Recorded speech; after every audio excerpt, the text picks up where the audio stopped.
No nací creyendo que la historia tuviera un rumbo escrito. Durante años pensé que los acontecimientos eran el resultado caótico de decisiones humanas, errores acumulados y coincidencias disfrazadas de destino. Me formé leyendo cifras, mapas, tratados internacionales y archivos olvidados. Aprendí a desconfiar de todo lo que sonara a absoluto. Sin embargo, hubo un punto, uno solo, en el que esa certeza comenzó a resquebrajarse. No fue una revelación religiosa, fue una observación incómoda. Mientras el mundo avanzaba hacia la modernidad, hacia la tecnología, hacia la ilusión de control total, algo antiguo comenzaba a despertar silenciosamente. No gritaba, no se imponía, simplemente ocurría, y cuanto más intentaba explicarlo desde la lógica pura, más evidente se volvía que no estaba frente a un fenómeno aislado, sino ante una secuencia. La primera vez que viajé al sur de Israel lo hice por motivos profesionales, un reportaje sobre innovación agrícola en zonas áridas, nada más. No buscaba símbolos ni señales, solo datos.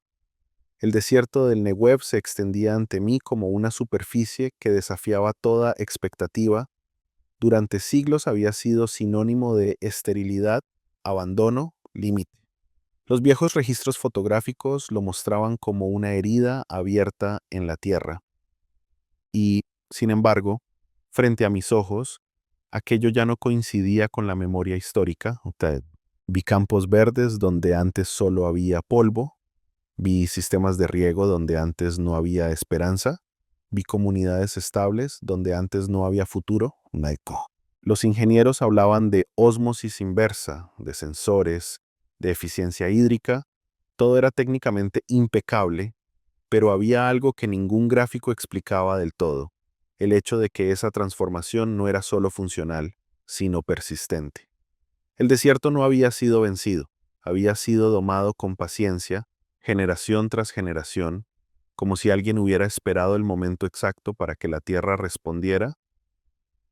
Esa noche releí textos antiguos, no por fe, sino por contexto. Fue entonces cuando encontré palabras que no buscaban convencer, solo describir, escritas siglos antes de que existieran bombas de agua o redes eléctricas. No hablaban de tecnología, hablaban de resultado, de una tierra que, en el momento indicado, dejaría de ser estéril. No fue la tierra lo que me inquietó, fue el tiempo, porque mientras esa región reverdecía, el mundo se volvía cada vez más árido en otro sentido. Las ciudades crecían, pero la cohesión se erosionaba. La abundancia aumentaba, pero el sentido disminuía. Las sociedades se organizaban mejor que nunca, y aún así parecían caminar sin dirección. Israel no solo se transformaba geográficamente, se transformaba demográficamente. Personas de acentos imposibles de conciliar compartían calles, mercados, universidades, europeos orientales junto a africanos, judíos yemenitas junto a franceses. No llegaban buscando oportunidades económicas comunes, llegaban buscando pertenencia. Eso no encajaba en ningún modelo migratorio clásico. No. Los archivos lo confirmaban, no era un flujo espontáneo, era un retorno constante. Oleadas separadas por décadas, impulsadas por contextos distintos, pero dirigidas al mismo punto, como si una fuerza invisible hubiera mantenido la brújula intacta durante siglos de dispersión. Y entonces estaba Jerusalén. No hay otra ciudad que concentre tanta atención desproporcionada respecto a su tamaño. He cubierto conflictos en capitales estratégicas, en centros financieros globales, en zonas energéticas críticas. Ninguna genera reacciones tan inmediatas, tan emocionales, tan universales como esa ciudad antigua construida sobre capas de historia. Cada decisión sobre Jerusalén produce ecos diplomáticos, cada piedra removida despierta protestas, cada declaración genera alineamientos. No importa cuántas veces el mundo intente tratarla como una ciudad más, nunca lo consigue. Jerusalén no funciona como una ciudad, funciona como un eje. y los ejes no se mueven sin afectar al sistema completo. Mientras todo esto ocurría, otro fenómeno avanzaba en paralelo, casi invisible por su normalidad aparente: el lenguaje. El hebreo no era solo una lengua oficial, era una lengua viva. Científicos discutiendo física cuántica en una lengua que durante siglos había sido considerada litúrgica. Ni los lingüistas más escépticos podían señalar un precedente comparable. Las lenguas muertas no regresan, no así, no a ese nivel. La historia ofrece muchas casualidades, pero rara vez ofrece secuencias coherentes. No ocurrió de golpe, ningún colapso verdadero lo hace. La decadencia no entra anunciándose como enemiga, entra como actualización, cambia los términos, suaviza los bordes, reordena las prioridades. Cuando uno se da cuenta de lo que ha pasado, el lenguaje ya no significa lo mismo y la conciencia colectiva tampoco. Lo advertí primero en los documentos oficiales, informes pulcros, redactados con precisión quirúrgica, donde las palabras parecían correctas, pero el sentido estaba vacío. Aquello que antes se llamaba error ahora era proceso, lo que antes se reconocía como daño ahora se llamaba reajuste necesario. El sufrimiento dejaba de ser una tragedia para convertirse en una estadística aceptable, ¿no? No era maldad explícita, era algo más peligroso: normalización. La historia enseña que las sociedades no colapsan cuando el mal aparece, sino cuando deja de ser reconocido como tal. Cuando la línea que separa lo constructivo de lo destructivo se vuelve difusa, el sistema sigue funcionando, pero sin dirección moral. Avanza, sí, pero como una máquina sin brújula. Mientras observaba el renacer de una tierra antigua y el retorno de un pueblo disperso, veía al mismo tiempo cómo otras regiones del mundo se llenaban de ruido y vaciamiento. Las ciudades brillaban más que nunca, pero las personas parecían más cansadas. Había abundancia de opciones y escasez de sentido. Libertad sin responsabilidad, derechos sin deberes, opiniones sin verdad. El lenguaje fue el primer campo de batalla. Palabras que durante siglos habían sostenido civilizaciones comenzaron a ser redefinidas. La disciplina se volvió opresión, el sacrificio, una forma de atraso, el límite, una agresión. Todo aquello que exigía contención fue ridiculizado. Todo lo que prometía satisfacción inmediata fue celebrado. No era un fenómeno local, era global. De viajar entre continentes se volvió como recorrer distintas versiones del mismo discurso. Cambiaban los acentos, los símbolos, los colores políticos, pero el patrón era idéntico. Se enseñaba a cuestionar todo, excepto el derecho a cuestionar. Se promovía la diversidad, excepto la diversidad de pensamiento que incomodaba. Se exaltaba la tolerancia, siempre y cuando no incluyera convicciones firmes. Las sociedades parecían orgullosas de su avance, pero frágiles ante cualquier tensión real. Bastaba una crisis económica, sanitaria, política, para que los sistemas mostraran fisuras profundas, no porque carecieran de tecnología, sino porque carecían de fundamento ético compartido. Comprendí entonces algo inquietante. La decadencia moral no es un accidente histórico, es una etapa. No porque esté escrita como castigo, sino porque es la consecuencia natural de una civilización que se coloca a sí misma como centro absoluto. Cuando el ser humano deja de responder ante algo más alto que su propio deseo, todo se vuelve negociable, incluso aquello que sostiene la vida en común. La soberbia no siempre grita, a veces susurra con seguridad. Se manifiesta en sistemas que se consideran demasiado grandes para caer, en economías que creen haber domesticado el riesgo, en estructuras políticas convencidas de que la historia ya no puede sorprenderlas. Todo parece sólido, hasta que deja de serlo. He visto imperios modernos tambalearse, no por falta de recursos, sino por exceso de confianza. sistemas diseñados para durar siglos que colapsan en décadas, instituciones que se proclamaban guardianas de estabilidad, revelarse incapaces de sostener coherencia interna.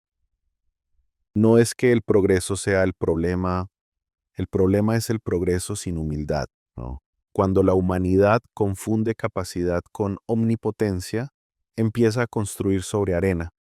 Todo funciona mientras no haya tormenta, pero las tormentas siempre llegan y cuando llegan, no preguntan cuán avanzada era la civilización.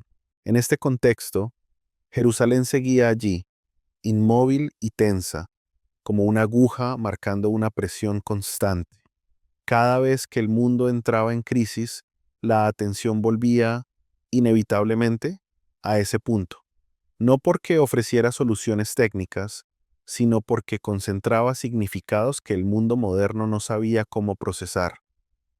Y mientras tanto, el idioma antiguo seguía resonando en aulas, tribunales y laboratorios, palabras pronunciadas hoy con la misma estructura que siglos atrás, como si la historia se negara a romper del todo con su origen. La contradicción era evidente. Mientras una parte del mundo recuperaba raíces, otra se esforzaba por cortarlas. Onda. No afirmo que esto sea el final, pero sí afirmo que es una convergencia, ¿no? Restauración en un punto, descomposición en otro, ¿sí? Como si dos corrientes opuestas avanzaran al mismo tiempo, acelerándose mutuamente. Una reconstruye identidad, memoria y propósito. La otra disuelve límites, significado y responsabilidad. Gracias. Quizá por eso el contraste resulta tan incómodo, porque obliga a mirar más allá de la superficie, a admitir que la historia no es solo una suma de hechos, sino una narrativa con dirección, no necesariamente evidente, pero persistente, que son. He aprendido que las señales más importantes no siempre son las más ruidosas, a veces son procesos lentos, casi silenciosos, que solo adquieren sentido cuando se observan en conjunto, y cuando se observan así, surge una pregunta que ningún sistema puede responder por sí mismo. ¿Qué sucede cuando el ser humano alcanza su mayor capacidad, pero pierde su referencia? Esa pregunta queda suspendida en el aire, sin respuesta inmediata, porque las respuestas verdaderas no suelen llegar antes de que el proceso esté completo. Hay lugares que no buscan protagonismo y aún así lo concentran todo. Jerusalén es uno de ellos. He intentado entenderla como se entiende cualquier ciudad por su economía, su demografía, su infraestructura, su valor estratégico. Ninguno de esos enfoques resulta suficiente. No explica por qué una colina antigua, sin grandes recursos naturales, sin acceso a rutas comerciales dominantes, continúa siendo el punto donde las tensiones del mundo parecen cruzarse una y otra vez.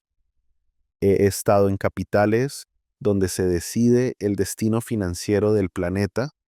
He visto ciudades cuya sola mención altera los mercados, y aún así, ninguna genera reacciones tan inmediatas, tan emocionales y tan desproporcionadas como Jerusalén. No importa cuántas veces se intente tratarla como un asunto regional, nunca lo es. Cada resolución, cada declaración, cada gesto simbólico relacionado con esta ciudad produce ondas expansivas. Las cancillerías reaccionan, las calles se llenan de manifestantes, los titulares se multiplican. Es como si Jerusalén funcionara como un sensor hipersensible del sistema global. Cuando algo se mueve allí, todo el sistema lo percibe. Esto no debería ser así. Desde una lógica puramente moderna, no tiene sentido, ¿ve? Pero la historia rara vez se ajusta a la lógica del momento, más bien la contradice, y cuando uno revisa los registros antiguos, descubre algo inquietante. Esta centralidad no fue una sorpresa, fue anunciada, no como un privilegio, sino como una carga, no como garantía de paz, sino como foco de tensión. Jerusalén no fue descrita como ciudad cómoda, fue descrita como ciudad inevitable. ¿Sí? Mientras los sistemas modernos intentan reorganizar el mundo en torno a bloques económicos, alianzas militares y flujos de datos, esta ciudad permanece como un punto que no se puede reconfigurar sin consecuencias, se le puede dividir, administrar, discutir, pero nunca neutralizar, ¿no? En mis viajes he observado un patrón curioso. Cuanto más el mundo intenta desplazar lo espiritual al ámbito privado, más Jerusalén reaparece en el ámbito público, no como fe personal, sino como problema político, diplomático, geoestratégico. Es como si aquello que se quiso relegar regresara por la única vía que no puede ser ignorada. ¿No? El conflicto no es solo territorial, es simbólico. ¿Ves? Sí. Jerusalén representa algo que el mundo moderno no sabe cómo integrar. La idea de que la historia tiene un centro que no es elegido por consenso humano, que existen puntos donde el significado precede a la utilidad. Y eso incomoda profundamente a sistemas construidos sobre la idea de control total. Mientras tanto, el regreso del pueblo continuaba no de forma espectacular, sino persistente. Familias enteras llegaban con historias fragmentadas, idiomas distintos, memorias heredadas. No eran colonizadores clásicos ni migrantes económicos tradicionales. Eran portadores de una narrativa común que sobrevivió a siglos de dispersión. He entrevistado a personas que llegaron sin promesas claras de bienestar, dejaron países desarrollados para vivir en un entorno permanentemente inestable. Cuando les pregunté por qué, la respuesta rara vez fue política. Hablaban de pertenencia, de algo pendiente, de una historia inconclusa. No era romanticismo, era convicción. Wow. Eso tampoco encaja en los modelos modernos. Un pueblo puede sobrevivir sin tierra durante un tiempo, puede sobrevivir sin poder, pero no puede sobrevivir sin memoria. Y la memoria necesita un lugar donde anclarse. El renacimiento del idioma fue quizá el indicio más contundente de que no se trataba de un proyecto artificial. Las lenguas no regresan por decreto, no basta con institucionalizarlas. Necesitan ser habladas, soñadas, discutidas, vividas. El hebreo volvió a la calle, a la ciencia, a la infancia, no como reliquia, sino como herramienta cotidiana. Sí. Eso me obligó a replantear una convicción académica, que la historia avanza siempre hacia adelante, dejando atrás lo antiguo. Aquí ocurría lo contrario. Lo antiguo no era reemplazado, era reactivado. Y mientras este proceso avanzaba, el mundo entraba en una fase de inestabilidad creciente. Crisis superpuestas, sistemas interdependientes colapsando en cascada. Cuanto más sofisticada se volvía la red global, más vulnerable parecía. Bastaba un fallo en un punto para generar efectos en cadena, más la soberbia estructural empezaba a mostrar su costo. Durante décadas se nos enseñó que la técnica resolvería cualquier límite, que el conocimiento reemplazaría la necesidad de principios, que la ética podía adaptarse a conveniencia, pero los sistemas sin fundamento no colapsan de inmediato, se vacían lentamente, funcionan, sí, pero pierden cohesión interna. Más. Y cuando pierden cohesión, buscan un chivo expiatorio. Jerusalén se convirtió una vez más en ese punto de proyección. Cada frustración global parecía encontrar allí un símbolo donde descargarse, no porque la ciudad causara el caos, sino porque representaba algo que el caos no podía absorber. En este punto comprendí algo esencial. El eje no elige ser eje, simplemente lo es. Las civilizaciones pueden intentar ignorarlo, redefinirlo, desplazarlo, pero mientras más lo hacen, más evidente se vuelve su función. El eje no impone dirección, revela alineaciones, muestra quién gravita hacia dónde. Tal vez por eso este proceso resulta tan perturbador, porque no ofrece soluciones inmediatas ni finales cerrados. Solo expone una realidad, la historia no es neutral. Tiene momentos de convergencia donde lo material y lo simbólico se cruzan. Listo. No estamos viendo un evento aislado, estamos viendo una acumulación. Más tierra restaurada, pueblo reunido, lengua revivida, ciudad centralizada, sistemas tensándose. Cada elemento por separado podría explicarse. Juntos forman un patrón. Sí. Y los patrones, cuando se repiten con coherencia a lo largo del tiempo, dejan de ser coincidencias, se convierten en advertencias silenciosas. No afirmo que sepamos exactamente qué viene después, pero sí afirmo que estamos más cerca de un punto de definición que de un punto de estabilidad, porque los ejes no se activan en tiempos tranquilos, se activan cuando el sistema necesita ser reorientado. Hay un momento, justo antes del colapso, en el que todo parece funcionar mejor que nunca. Es el instante más engañoso de todos. Las estadísticas aún son favorables, los sistemas siguen operando, las pantallas continúan encendiéndose cada mañana. Desde afuera, nada parece urgente. Desde adentro, sin embargo, la tensión es constante, se siente como una vibración baja, casi imperceptible, que recorre todas las estructuras al mismo tiempo. Lo he visto antes en escalas menores, en empresas que parecían invencibles semanas antes de quebrar, en gobiernos que proclamaban estabilidad días antes de derrumbarse, en sociedades que celebraban su progreso mientras perdían la capacidad de escucharse en X. La soberbia no anuncia su llegada con arrogancia evidente. Llega disfrazada de certeza, se instala cuando una civilización comienza a creer que ha superado la necesidad de límites. No dice somos dioses, dice algo más sutil, ya no los necesitamos. El mundo moderno se construyó sobre una promesa implícita que el conocimiento reemplazaría la dependencia, que la técnica sustituiría la sabiduría antigua, que la eficiencia bastaría para sostener el orden. Durante un tiempo, esa promesa pareció cumplirse. Los avances fueron reales, las capacidades se multiplicaron, la vida se volvió más cómoda, más larga, más controlable. ¿Sí? Pero en ese proceso se cometió un error silencioso. Se confundió poder con fundamento. Las estructuras crecieron en complejidad, pero no en profundidad.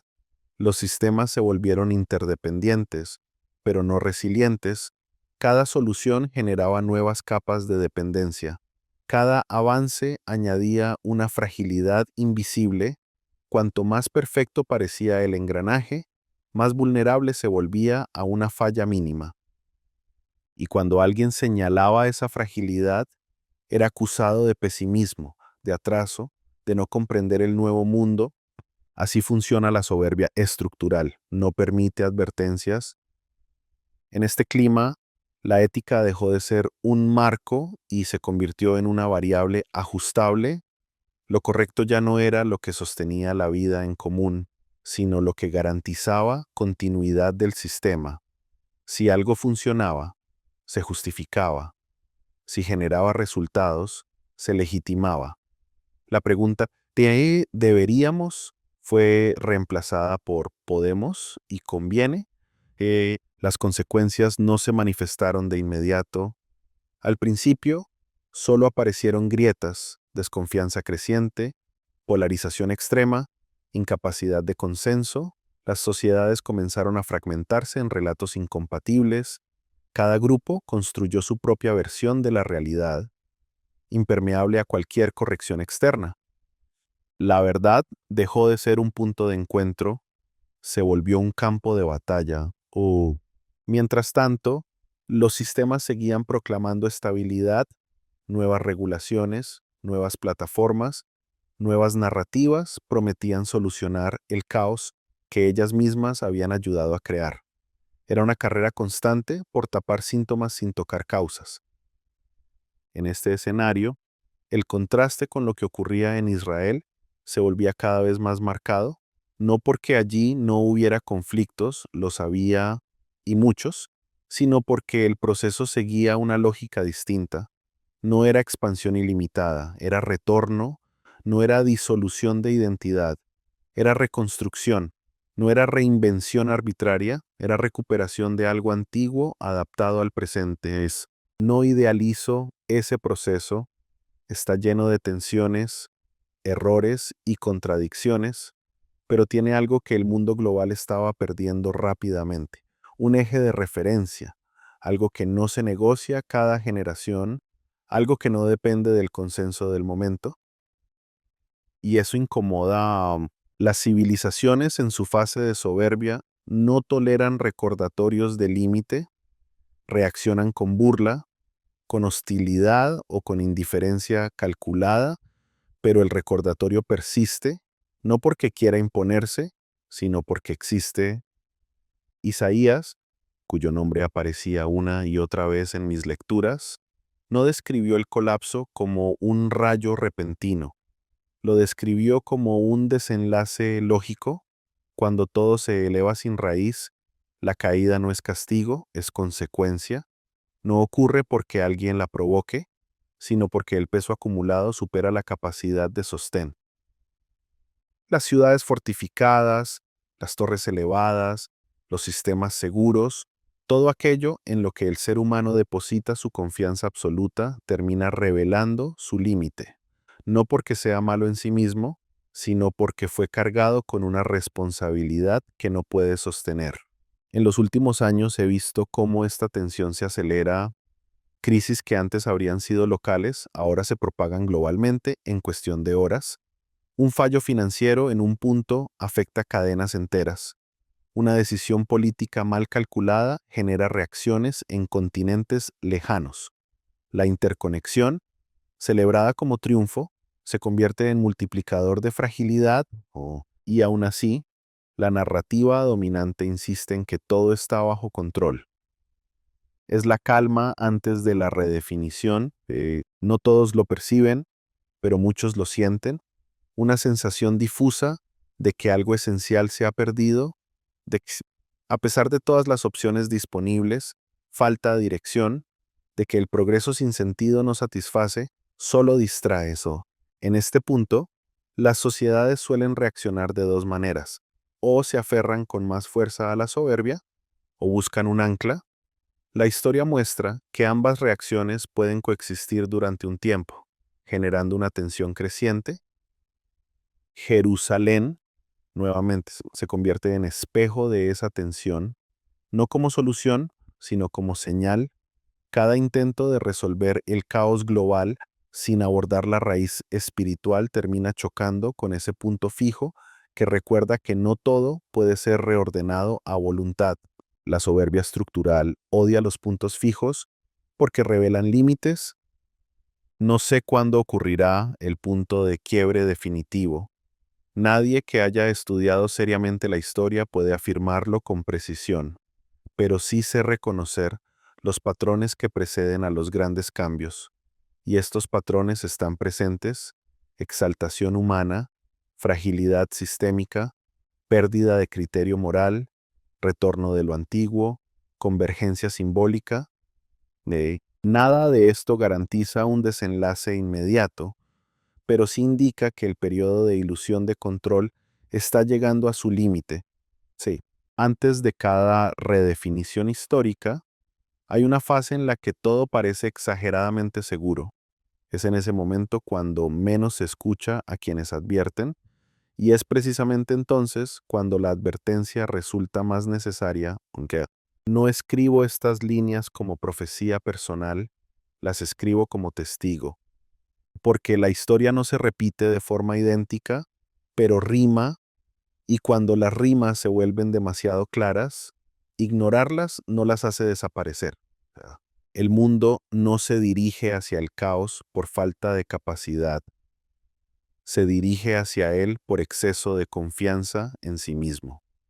Y cuando esa confianza se agote, cuando los sistemas ya no puedan sostener su propio peso, surgirá inevitablemente la pregunta que siempre aparece después de la soberbia: ¿sobre qué estábamos construyendo realmente? No todos los despertares son ruidosos. Algunos comienzan con una incomodidad persistente, una sensación que no se puede silenciar ni explicar del todo. No es miedo, tampoco esperanza. Es la certeza de que algo ya no encaja, aunque todavía no sepamos qué. Ese fue el clima que empezó a extenderse lentamente. No apareció en titulares ni en discursos oficiales. Surgió en conversaciones privadas, en miradas cansadas, en una fatiga que no se curaba con descanso. Personas que lo tenían todo comenzaban a preguntarse por qué nada parecía suficiente. Sistemas diseñados para ofrecer seguridad generaban, paradójicamente, una ansiedad constante. Era como si el ruido permanente hubiera dejado de distraer. Durante mucho tiempo, el mundo había huido del silencio, lo llenó de pantallas, notificaciones, entretenimiento incesante. El silencio obligaba a pensar y pensar llevaba a preguntas incómodas. Pero cuando el ruido empezó a perder eficacia, el silencio regresó y con él una memoria dormida. Las crisis no siempre destruyen, a veces revelan, exponen aquello que fue construido sin cimientos, pero también despejan el terreno para que algo distinto emerja. En este punto, la humanidad no se encontraba aún en ruinas, pero sí en un umbral, y los umbrales no son cómodos, obligan a decidir, señales de ese cambio en lugares inesperados. Personas que jamás se habían interesado por la historia antigua comenzaban a hacer preguntas que no por nostalgia, sino por necesidad, buscaban referencias, no recetas, querían entender en qué momento se había perdido el equilibrio. El concepto de límite, tan despreciado durante décadas, empezó a reaparecer, no como imposición externa, sino como condición para la vida. Se redescubrió que todo lo que vive necesita bordes, el cuerpo, la sociedad, incluso la libertad. Sin límites, nada se sostiene, todo se disuelve. Este redescubrimiento no fue homogéneo ni inmediato. Generó resistencia. Muchos preferían aferrarse al modelo conocido, aunque ya no funcionara. Otros, sin embargo, comenzaron a mirar hacia atrás sin desprecio, no para regresar al pasado, sino para recuperar aquello que había sido descartado sin comprender. Fue entonces cuando noté algo revelador. La restauración que había comenzado en una tierra concreta empezaba a resonar más allá de sus fronteras, no como imitación, sino como inspiración. La idea de retorno, no físico, sino identitario, empezó a cobrar fuerza. Volver a las preguntas esenciales, ¿quieres volver a distinguir entre lo útil y lo verdadero? El silencio hablaba y lo hacía con claridad. Mientras los grandes sistemas seguían intentando reajustarse, en lo profundo surgía una intuición compartida, que la estabilidad no se construye solo con estructuras, sino con sentido, que ninguna tecnología puede reemplazar la pregunta por el propósito, que ningún progreso compensa la pérdida de dirección. Este despertar no tenía un rostro único, no se expresaba en un solo movimiento ni en una sola ideología. Era disperso, fragmentado, a veces contradictorio, pero tenía un hilo común, el reconocimiento de que la autosuficiencia absoluta había fracasado. Para algunos, este reconocimiento fue liberador, para otros, aterrador. Aceptar límites implica aceptar dependencia, y aceptar dependencia exige humildad. Esa palabra, casi desaparecida del vocabulario moderno, comenzaba a reaparecer tímidamente, no como debilidad, sino como condición para reconstruir. En este contexto, Jerusalén seguía allí, inmutable en su función de espejo. No ofrecía soluciones técnicas ni promesas inmediatas. Simplemente existía como recordatorio de que la historia no comenzó con nosotros ni terminará por nuestra voluntad. Su sola presencia cuestionaba la narrativa de autonomía total. El hebreo, lengua restaurada, continuaba siendo hablado por nuevas generaciones que no habían conocido la dispersión. Para ellos, lo antiguo no era pasado, era presente vivo. Ese detalle, aparentemente menor, contenía una lección profunda. Lo que se recupera con sentido no se convierte en peso, sino en fundamento. Ya. Comprendí entonces que la restauración no es un evento, sino un proceso. No ocurre de una vez ni de la misma manera para todos. Avanza por capas, por resonancias. Comienza en un punto, pero se extiende allí donde hay disposición a escuchar. No todos escuchan, no todos quieren hacerlo.